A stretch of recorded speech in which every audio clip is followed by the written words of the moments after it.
पाशा खादरी साहब, हमारे साथी एमएलए और डिग्निटरीज जो स्टेज पे बैठे हुए हैं, महबूब साहब, और हमारे जामबाग के काउंसलर जनाब नजीरुद्दीन साहब और हाजिरीन जलसा, मैं देख रहा हूं आपके आंखों की चमक, आपके दिल की धड़कन।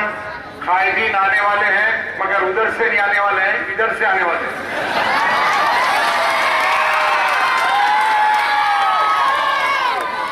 तकरीर सुनिए, मुंडिया उधर पलटाइए मत, तकरीर सुनिए।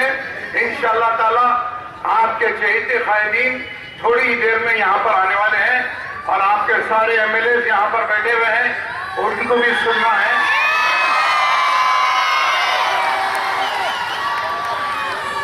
जब से मैं देख रहा हूं कि आपके पास से न कोई आवाज है, न वाहवाह है, न थालियां हैं, तो मैं परेशान था कि क्या हुआ। मैं समझा कुछ आप लोग नाराज हैं, तो मैं माफी मांग लूंगा आप लोग। चांदनी चांद से होती है, सितारों से नहीं। मोहब्बत मजलिस से होती है और किसी से नहीं। दोस्तों और बुजुर्गों, जैसा कि आप जानते हैं कि मजलिस इत्तेहादुल मुस्लिमीन पिछले 55 साल से आपकी खिदमत कर रही है, और खिदमत भी ऐसी खिदमत कि जितनी भी हम तारीफ करें कम है। लेकिन सवाल यह है कि आपके दिलों में मजलिस से बेपनाह मोहब्बत है, और आपके दिलों की दीवार पर मजलिस की मोहब्बत एक संगे बुनियाद की पत्थर की तरह खुदकर है, और वो मोहब्बत दुनिया की कोई ताकत आपके दिलों से मजलिस की मोहब्बत नहीं निकाल सकती। इलेक्शन आ रहा है, नामपल्ली से मैं इलेक्शन खड़ा, इलेक्शन के लिए लोग कहने लगे कि वो खानख्वाह है, विरासत हार जाएगा।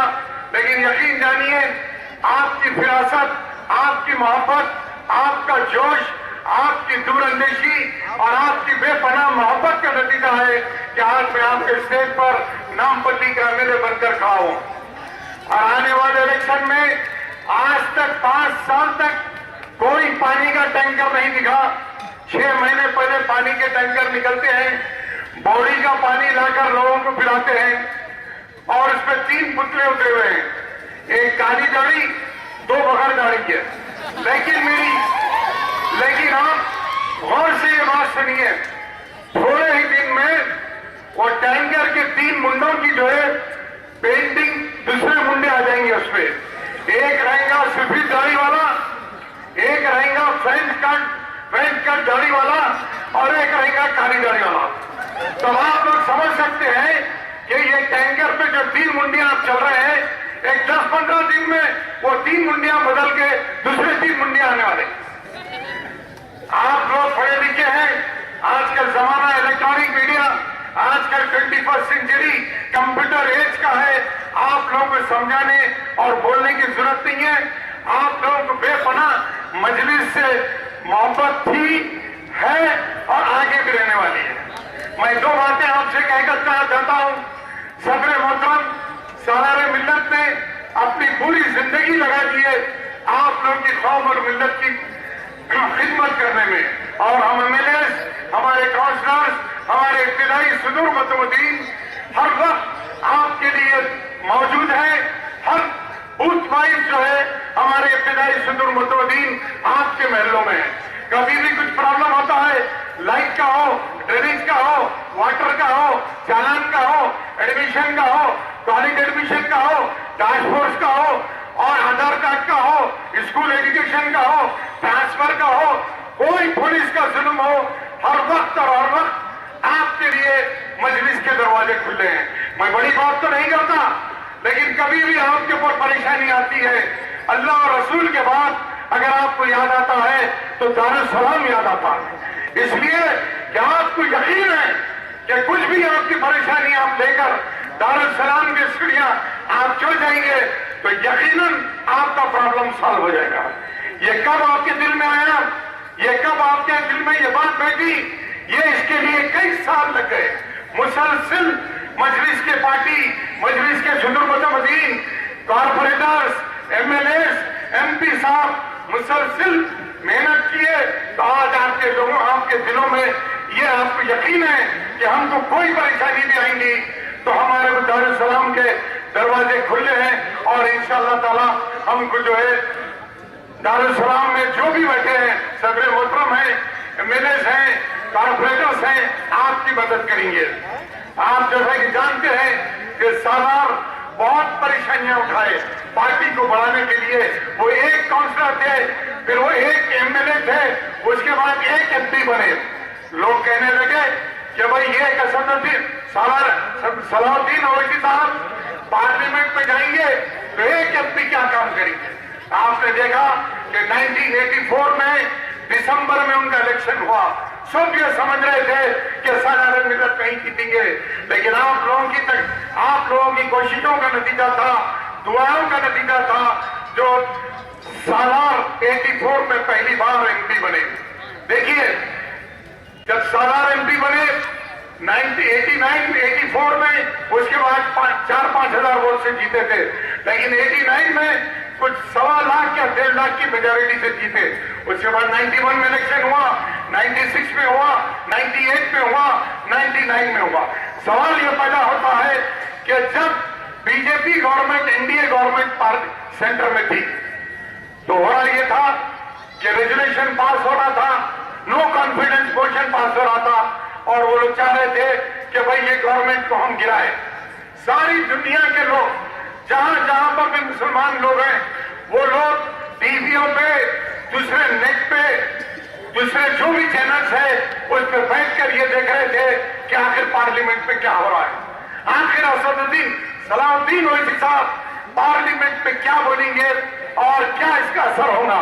आपको बताऊं, पार्लियामेंट में जब तकरीर शुरू होती है, यूपी वाला है तो हिंदी में बात करता, तमिलनाडु वाला है तो तमिल में बात करता, पंजाबी है तो पंजाबी में बात करता, केरला है तो मलयालम में बात करता।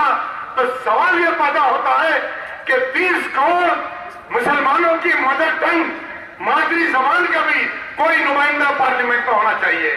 जब सालार मिल्लत खड़े रहते थे, अब जब उर्दू में तकरीर करते थे, तो यकीन जानिए सारा पार्लियामेंट सुनता था, और जो दुनिया के सारे मुसलमान जो बैठ के देख रहे थे, उनकी आंख से आंसू निकलते थे और सालार मिल्लत के लिए दुआएं करते थे।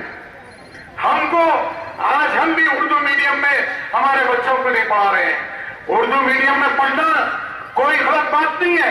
आप तमिलनाडु जाइए, तमिलनाडु में जाकर स्टेशन से उतरिए, स्टेशन से उतरकर किसी को महल्ले का नाम पूछिए, आप इंग्लिश में पूछिए, उर्दू में पूछिए, हिंदी में पूछिए, वो तमिलनाडु वाला तमिल में ही जवाब देगा।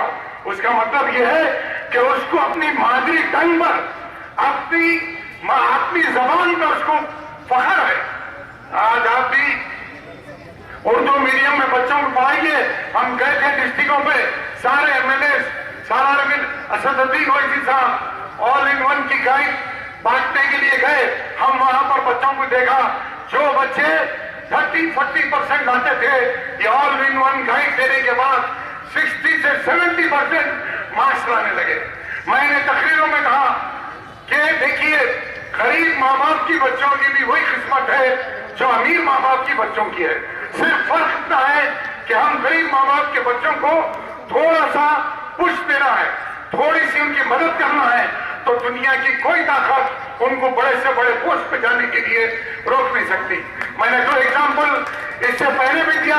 पिछले 25 साल से मैं अपने तकरीरों में कह रहा हूं कि आपको पढ़ना है, आपको लिखना है, ना आपको अपने आप को ऊंचा करना है, बल्कि अपने खानदान को ऊंचा करना है और अपनी कौम और मिल्लत को ऊंचा करना है। Prime minister of India Manmohan Singh का उधर से नहीं आते बाबा, आप पीछे से आते, जो भी कायदीन आना है पीछे से आते। सुनिए, आपको मालूम होना चाहिए कि प्राइम मिनिस्टर मनमोहन सिंह का हार्ट का ऑपरेशन हुआ। हार्ट का ऑपरेशन हुआ तो 12 डॉक्टर्स का ग्रुप बनाया गया। उससे सबसे बड़े डॉक्टर का नाम था कृष्णमूर्ति। ऑपरेशन हुआ, ऑपरेशन कामयाब हुआ, बाईपास सर्जरी हुई, तो सारे इलेक्ट्रॉनिक मीडिया और पेपर वाले कृष्णमूर्ति से पूछने लगे कि भाई आप जो है इतने बड़े पोस्ट पे पहुंच गए कि प्राइम मिनिस्टर की टीम, डॉक्टर्स की टीम के आप चीफ हैं और उनका बाईपास सर्जरी का ऑपरेशन कराए। बताइए कि कहां पड़ेगा, क्या क्या डिग्रियां हैं। तो कृष्णामूर्ति ने कहने लगा कि मैं गरीब खानदान से ताल्लुक रखता हूं, मैं अपनी डिग्री में एमबीबीएस की हासिल करने के लिए मैं 3 किलोमीटर जाता था और 3 किलोमीटर वापस आता था। आप आज ने देखा कि ऊपर वाला आज हमको कहां से कहां लेके गया। अगर हम गरीब हैं तो हमको मायूस नहीं होना है, हमको ये इंफीरियरिटी कॉम्प्लेक्स आप लोगों में नहीं आना है। आप मेहनत करिए, आप जिद्दोजहद करिए, मजलिस का साथ दीजिए, इंशाल्लाह आपको दुनिया की कोई ताकत आगे बढ़ने से नहीं रोक सकता। आज मजलिस है, आपके पास डेवलपमेंट हुआ, हम देख रहे हैं। मुझे आज पार्टी में आकर 30 साल हो गए। हमारे पास ट्यूबलाइट थी, उसके बाद मर्क्यूरी लाइट आई, उसके बाद हाई मास्ट आई। हमारी कोई गली, कोई रोड, कोई मोहल्ला ऐसा नहीं था जहां पर खराब रोड थे। डेली 24 घंटे बहता था, पानी के लिए लोग तरसते थे। और आज देखिए कहां से कहां आपके महल्ले चले गए, आपके महल्ले गए, डेवलपमेंट हुआ, रोड वाइडनिंग्स हुए, आपके कारोबार बढ़े, आप तरक्की करते गए। जिसके घर कबीली के थे, जिसके घर टीन के थे, आज आरसीसी बन गए, ग्राउंड फ्लोर बना, फर्स्ट फ्लोर बना, सेकंड फ्लोर बना, थर्ड फ्लोर बना। टाउन प्लानिंग के ऑफिसर मुझसे कहते हैं साहब आपके महलों में हमारी तो नो एंट्री है और वहां पर 3-3, 4-4 मंजिल बन रहे हैं। तो मैंने उनसे कहा आज नहीं, जब तक टाउन प्लानिंग रहेंगी हमारे महलों में तुम्हारी नो एंट्री रहेगी। दोस्तों और बुजुर्गों, मजलिस का साथ दीजिए, मजलिस का साथ दीजिए, मजलिस के हाथ मजबूत करिए। आपने सुना कि असदुद्दीन ओवैसी साहब के कारनामे, अकबरुद्दीन ओवैसी साहब के कारनामे, मैं पहले भी आपको तकरीर में बोलता रहा और आज भी बोल रहा हूं कि अकबरुद्दीन ओवैसी साहब जब असेंबली में खड़े रहते हैं तो पिन ड्रॉप साइलेंस हो जाता है।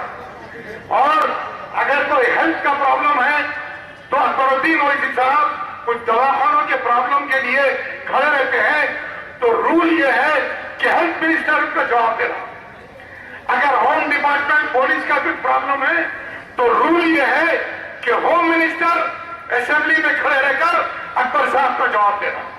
चाहे कोई भी मिनिस्ट्री का हो, पावर का हो, तो मिनिस्टर जवाब देना। लेकिन आपके और हमारे अल्लाह उनको उम्र दे, सेहत दे, जब उन्हों खड़े रहते हैं तो आपको मालूम है कौन जवाब देता है।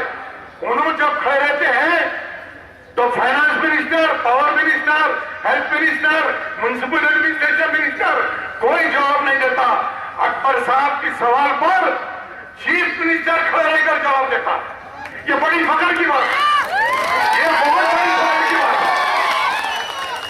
कोई फ्लोर लीडर के लिए चीफ मिनिस्टर नहीं खड़े रहता है और अकबर साहब खड़े रहकर बोलते हैं कि हमारे मुसलमानों के लिए ये होना, ये चीज होना, तो सीएम खड़े रहकर यस बोलता है। तो आपको रूल बताऊं कि फ्लोर ऑफ द हाउस पर जब सीएम मानता है कोई चीज को तो वो जियो में जो है कन्वर्ट हो जाती है। परसों तेलंगाना पर डिस्कशन चला, आप लोग देखे होंगे टीवी पर। तेलंगाना की बात हो रही है तो तेलंगाना पे क्या इंजस्टिस हुई, आंध्रा वाले क्या करे, ये बोलना चाहिए। लेकिन हमारे धोती पहने वाले आके खड़े रहकर तेलंगाना को भूल गए, सीमांध्रा को भूल गए, निजाम को पकड़ लिए। अरे निजाम की बादशाहत 1948 में खत्म हो गई, आंध्रा मिला 56 में। तो सवाल यह पैदा होता है कि इसमें बीच में निजाम साहब कहां से आ गए। हम लोग एमएलए गए, स्पीकर करे गड़बड़ करे, अकबर साहब आ गए। जब अकबर साहब की तकरीर हुई तो यकीन जानिए जितने भी बाकी स्पीकर थे जो निजाम के बारे में बोलने वाले थे सब कागजा फाड़ दिए, बोले आप हम नहीं बोल सकते। अकबर साहब की स्पीकर। दोस्तों और बुजुर्गों, आप एनडीटीवी देखते हैं, टाइम्स नाउ देखते हैं, स्टार टीवी पे देखते हैं, तो ये गौर करिए कि हिंदुस्तान के सबसे काबिल व्यक्तियों को वो डिबेट में बुलाया जाता है। गौर करिए ये बात क्या जो टाइम्स नाउ पे, स्टार टीवी पे, एनडीटीवी पर या कोई भी चैनल पे, नेशनल चैनल्स पे आप देखते हैं, कब कोई सब्जेक्ट पे बजट होता है, आई मीन कोई सब्जेक्ट पे डिस्कशन होता है, तो बड़े से बड़े काबिल आदमी को बुलाते हैं।